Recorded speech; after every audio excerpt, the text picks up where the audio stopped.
آموزش ژله انار داریم که مناسب یلدا. اگر بجز ایام یلدا خواستین برای مناسبت‌های مختلف درست کنین، شما میتونید میوه داخلش رو تغییر بدین. امروز ما می‌خوایم انار داشته باشیم، میوه داخلش هم تغییر بدین، خیلی خوش‌طعم و خیلی خوش قیافه هم میشه با هر میوه‌ای دلخواه شما.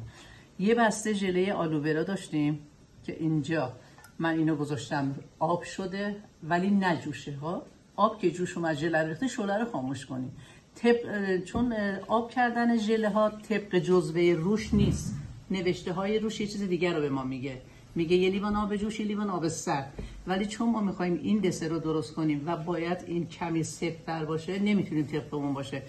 1 لیوان آب کاملا جوش، وقتی آب جوش اومد ژله آلوورا رو میریزیم داخل، شعله خاموش، مخلوط میکنیم تا اینجوری حل بشه. بعد بمونه ولرم بشه. این الان کمی ولرمه چون میخواد بهش خامه اضافه بشه. خامه رو بهش اضافه می 2 قاشق خامه کافیه. خامم تو جزوه من نوشتم خامه قنادی زده شده. هم از خامه قنادی میتونی استفاده کنی، هم از خامه صبحانه. ترجیحاً هم پاک باشه خیلی بهتره. اینو مخلوط میکنیم که رنگش از اون حالت شیشه‌ای در بیاد، بشه اینجوری مات.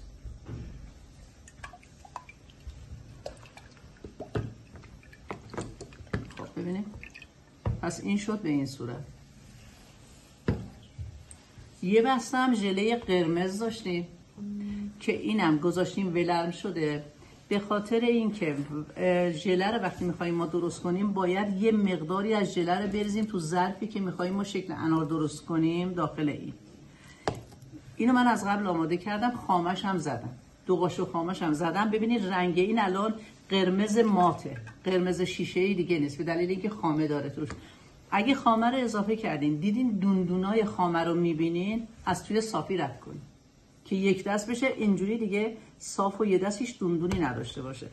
میایم داخل یک کاسه، حالا من کاسم این شکلیه، یه مقدار حالت داره که خیلی خوش فرمه. اگر همچین کاسه دسترس نداشتین، از کاسه های کوچیک 250 گرمی یا 300 گرمی یه بار مصرف تو لوازم قنادیام هست، میگیرین یه نایلون توش میره. البته قبل از اینکه نایلون رو بذارین ظرف رو خیس میکنین، به خاطر اینکه نایلون کامل بچسبه. هم سیلیکون میتونین، هم از نایلون میشه استفاده کرد. من اینو از این کیسه فریزر گذاشتم. بعد از اینکه کیسه رو گذاشتم، یه چند قاشق از اینو ریختم داخل کاسه و اینو گذاشتم بسته. ببینید این دیگه الان نمیریزه، کاملا بسته شده. حالا میخوایم کاری کنیم که یک دیواره تشکیل بشه از این ژله که بتونیم انار رو داخلش جا بدیم. میایم این کارو میکنیم. یه ظرفی که کوچیکتر از ظرف قبلی مونه، این الان مناسب همینه. یه مقداری وقتی میاد داخلش دیوارش خالیه. خب میایم اینو باز دوباره خیسش میکنیم. الان اینجا داخل اینو ظرف خیس کردیم، میخواستیم نایلون بذاریم، اینجا بیرون ظرف خیس میکنیم.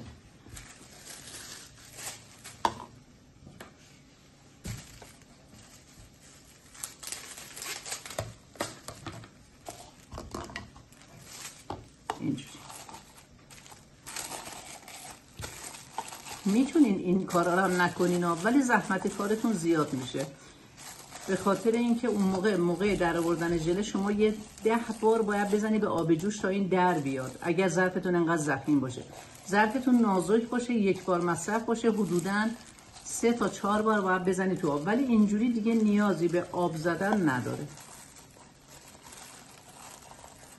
اونجا چسباسون رو برید.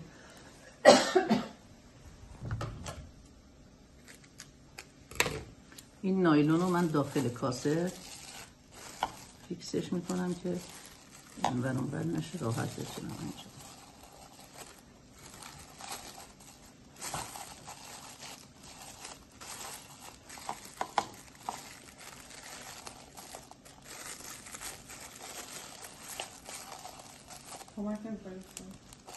نه کار خاصی نیست که کمک. سیلیکون یا نایلون کاملا پوشیده شد.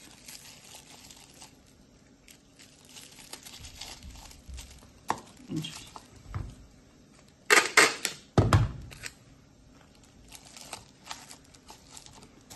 این الان میخوام بذارم درست قسمت میانی، برای اینکه موقع برداشتن خیلی راحت ورش دارم.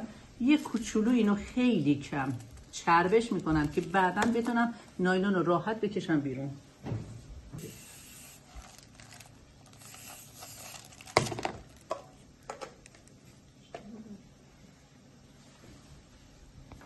اینو میذارم وسط.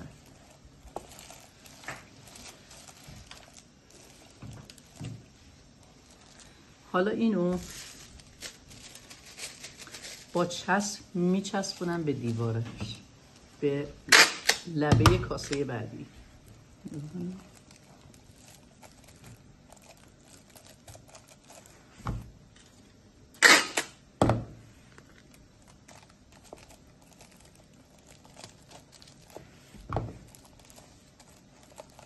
داخل اینو پر میکنم با یخ. به خاطر چی با یخ؟ برای اینکه من میخوام خیلی سریع ببنده، شما ببینین توشو پر. وگرنه شما میتونی به جای یخ یه شیء سنگین بذاری توش که این دیواره ژلش نزنه بیرون، ولی من توش یخ میریزم. یخ رو داخل کاسه میانی پر میکنم.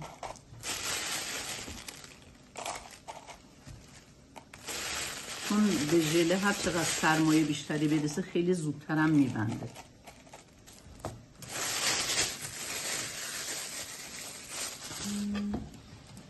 حالا این ژله‌ای که درست کردیم و ببینید چون سفت درست میکنیم سریع تا میمونه. میبینی حالت دلمه شد. یه کوچولو اینجا رو بگیر آرش. وقتی اگر به این صورت یه کمی سفت‌تر شد خیلی کم بهش حرارت میدیم تا از اون حالت لختگی خارج بشه. نباید ولی داغ بشه، چون داغ بشه بریزیم روی اون ژله زیری رو باعث میشه که شل بشه.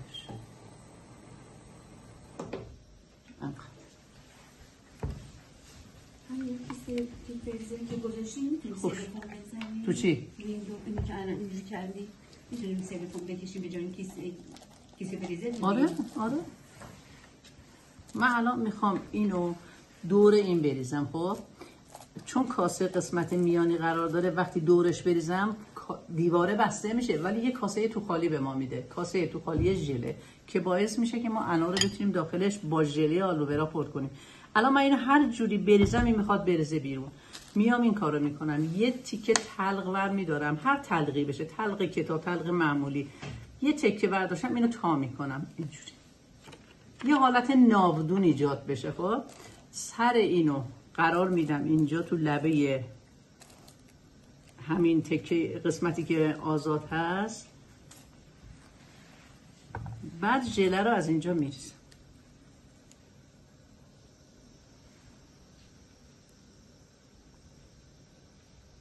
میریزم تا بیاد بالا.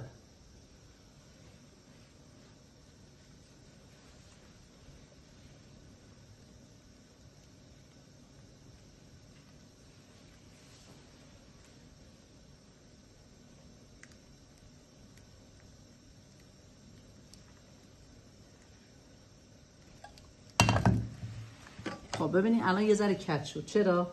به دلیل اینکه من دو طرفشو چسب زدم دیگه. دو طرفو چسب زدم که آزاد باشه بتونم اینو بریزم. الان حالا مابقی چسبو میزنم که از همه طرف این وایست. صافش میکنم اینجا اینجوری.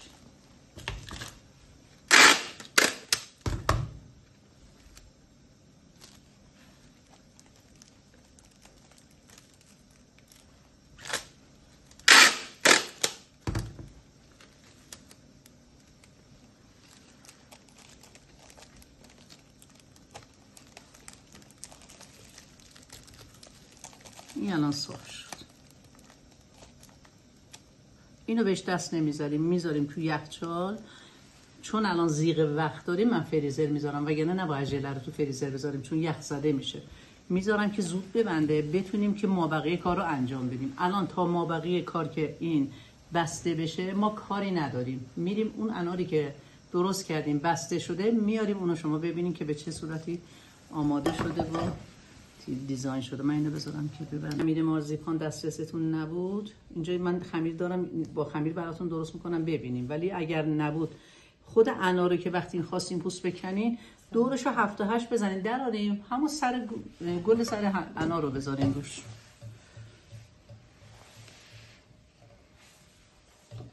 الان اینو میخوام برش گردونم، کف بشقاب رو کمی خیس میکنم که ژله به کف بشقاب نچسب. هر ژله یعنی تو ظرف خواستین بذارین اگر خیس باشه دیگه چسبندگی ایجاد نمیشه که بچسبه ته بشقاب. اینو من سیلیکون گذاشته بودم میبینید کامل، الان اینجا راحت میتونم خارجش کنم.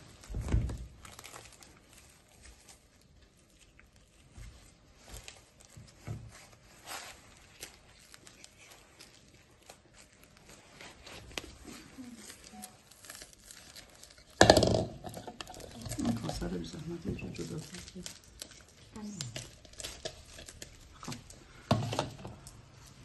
نگاه کنید اینو به آرامی اینجوری من درش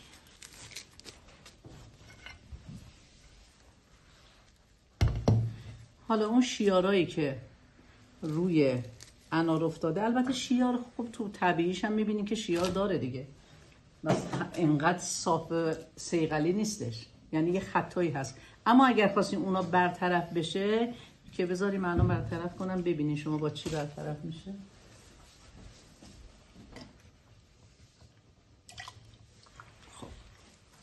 ببین تو ظرف اصلی نخواستم این کارو کنم که همه جاش قرمز بشه، چون میخوام تو این باشه که فیلمش هم بگیرین. اینجوری سیلیکون رو برمیداریم،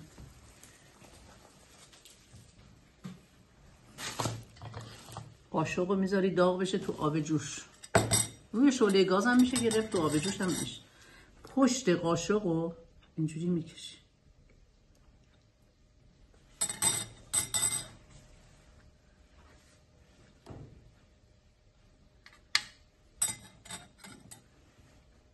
این قاشق اون قاشق میکنم به خاطر اینکه قاشق زود سرد میشه، ژله سرده.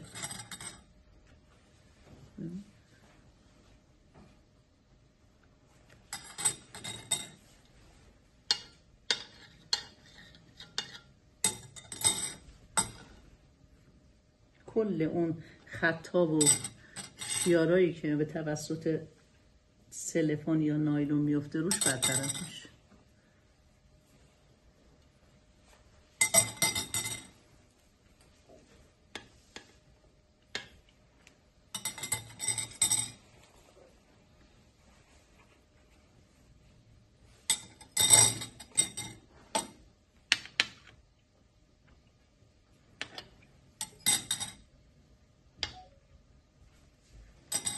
خیلی هم نمیخوام صاف بشه، یه کوچولو باشه که طبیعی تر جلوه بده بهتر.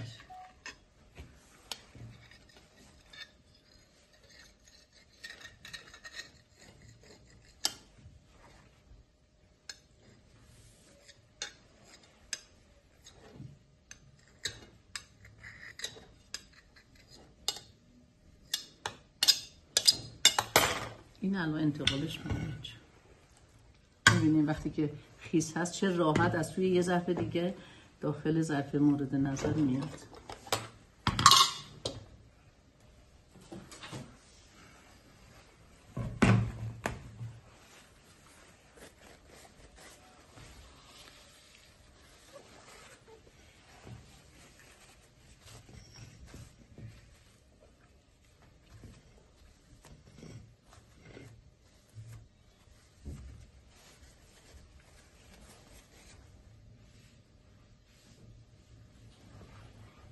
خمیر چی گفتید درست؟ این خمیر مارزیپان. خب تو لوازم قنادی خمیر مارزیپان میفروشن بسته‌های کوچیک. این خود خمیرش خوراکیه. این خمیر تو خمیر شیرین هست که بعضیاش خمیر مارزیپان بادامیه، بعضیا مارزیپان ساده است. این خمیر مارزیپان بادامیه.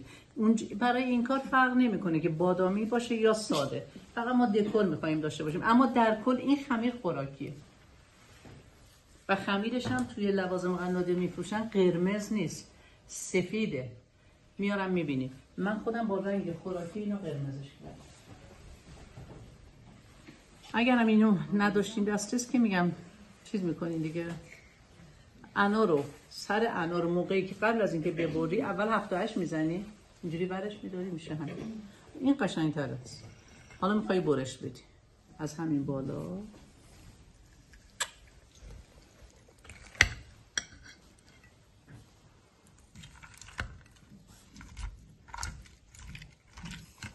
این قرچ ها صدای انار.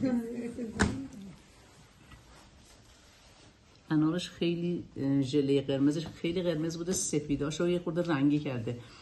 اگر که شما، من البته دیدم که خیلی رنگش روشن، رنگ قرمزم 2-3 قطره رنگ خوراکی زدم.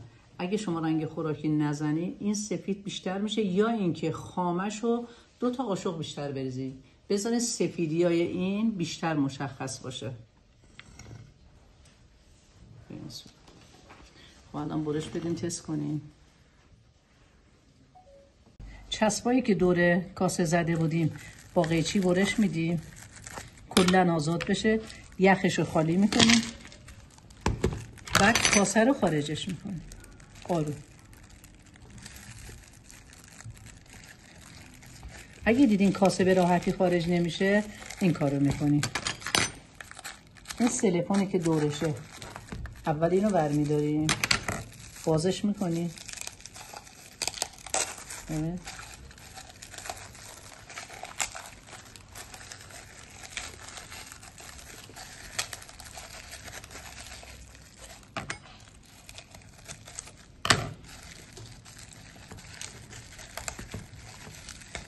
وقتی باز کردیم این کاسه دیگه خودش به راحتی خارج میشه.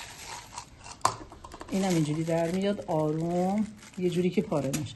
ببینید یه کاسه تو خالی الان شما داری، ببینید اینجوری. بعد میای انار رو یکم میریزی از انار، ببین یه کمی که از این ریختی از این یکم میریزی. شما میبینید؟ ببین نگاه، یه دفعه کل انار رو پر نمی کنی که بعد دوباره بخوای دسر رو بریزی، لابلا شاید نفوذ نکنه.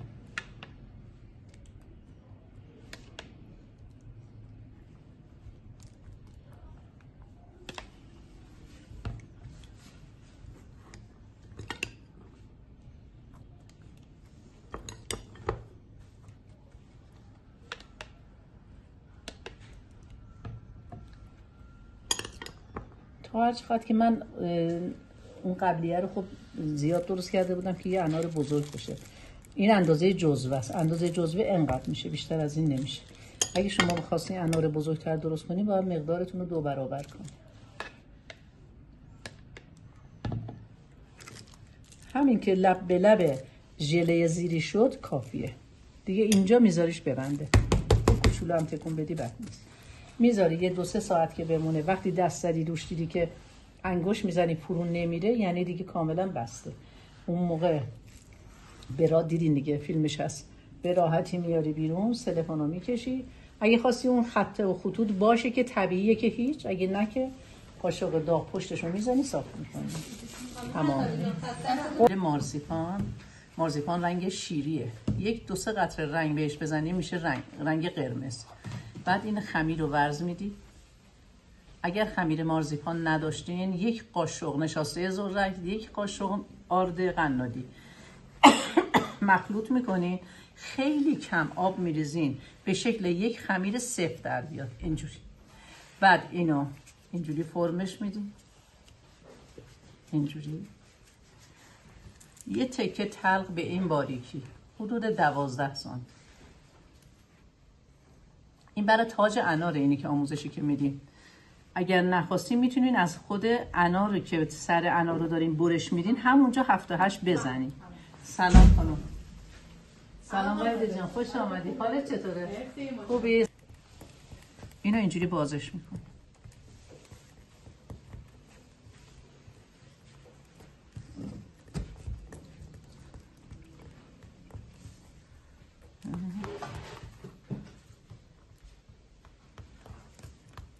این خمیر اگر خمیر مارزیپان باشه خمیرش قابل خوردنه، خوراکیه. اگر با آرد درست کردین ولی خوراکی نیست، اونو بعدا میتونین دور بندازین دیگه، به درد نمیخوره. یه همچین کادری رو میخواین.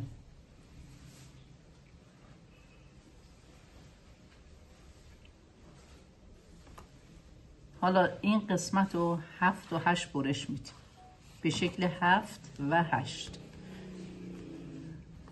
وحیده جان خوش آمدی. خوبی؟ خب نگاه کنیم اینجوری چاقو رو اینجوری میذاری، تکه ها رو خارج میکنی.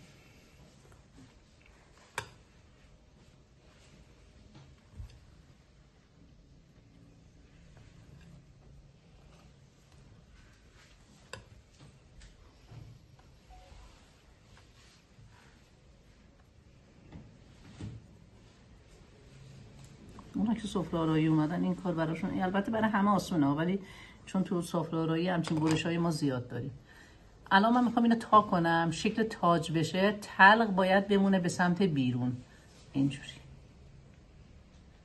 یه کوچولو این تلق رو از یه طرف آزاد میکنم، از اینجا که خمیر میاد اینجا بسته بشه به همین شکل. بعد برای اینکه این راحت بمونه تا آخر کار و وقتی که میذارمش چون باید توی فریزر بمونه کاملا یخ بزنه ما استفاده کنیم.